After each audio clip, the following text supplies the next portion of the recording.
Moi, j'ai 62 ans. Il y a un certain Ambroise Croizat qui s'est battu pour que j'ai une sécu. Depuis 62 ans, j'ai une sécu. Je me retrouve avec une mutuelle. Je me retrouve avec à payer mes médicaments.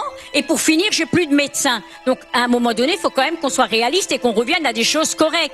Et le monsieur qui est formidable, il nous dit, il a 1000 euros de retraite. Moi, j'ai un revenu de même pas 800 euros. Mais sur ces 800 euros, il faut enlever 550 pour me loger. Donc, une personne qui n'a plus à payer de loyer, bien sûr, elle peut faire un plus grand effort que moi qui n'ai plus rien. Quand vous entendez Pascal Bruckner vous dire on vit dans un des pays du monde où il fait le plus bon vivre, y compris compte tenu des droits, y compris compte tenu des aides.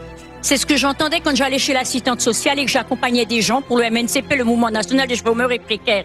Et que l'assistante sociale me disait, vous avez de la chance, Madame Auret, que vous accompagnez des familles et que vous n'êtes pas en Italie. Et moi, au bout d'un moment, je baissais la tête et je me disais, elle a peut-être raison, parce que la misère, elle est énorme en France. On meurt de faim sur nos trottoirs. C'est une catastrophe en 2025.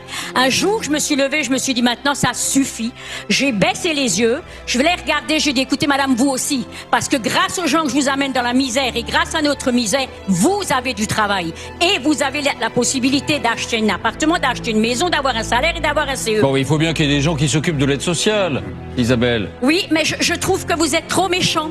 Parce que c'est pas parce que je suis arrivée au chômage d'un ou deux mois, je m'en fous. L'année prochaine, je suis retraitée. Donc je pourrais dire comme tout le monde, tout va bien. Non, ça va pas bien. Parce que chez moi, les gens sont sur le trottoir. Et je vais vous dire une chose. Quand j'arrivais en 2014 vous voir, j'adorais Paris. Je trouvais Paris formidable. En ce moment, je baisse la tête. Parce qu'à tous les coins de rue, vous avez des personnes dehors. Alors si ces personnes dehors, nous ne les nourrissons pas, nous ne les soignons pas et nous ne nous en occupons pas, la nation vaut rien. Je suis désolée de vous le dire. Moi, j'ai 3 enfants et je voudrais pas qu'ils soient malades et qu'ils soient dans la rue. Donc les autres, on n'a pas à les laisser dans la rue. À nous de faire les choses et de légiférer et de dire stop.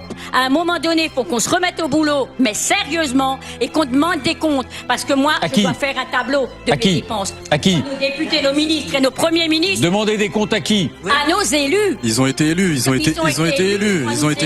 Où ils mettent notre argent. Mais non, mais chacun est responsable. Et pourquoi ils nous accusent d'une dette? Est-ce que moi j'ai acheté une voiture, monsieur Pujada? Est-ce que j'ai acheté un vélo, sans vous le dire? Est-ce que je suis venu ce soir en Mercedes et je voulais facturer? Ben non. Alors pourquoi je dois toujours me taire et être la petite citoyenne qui fait les communs? Non mais faut qu'on arrête, les amis.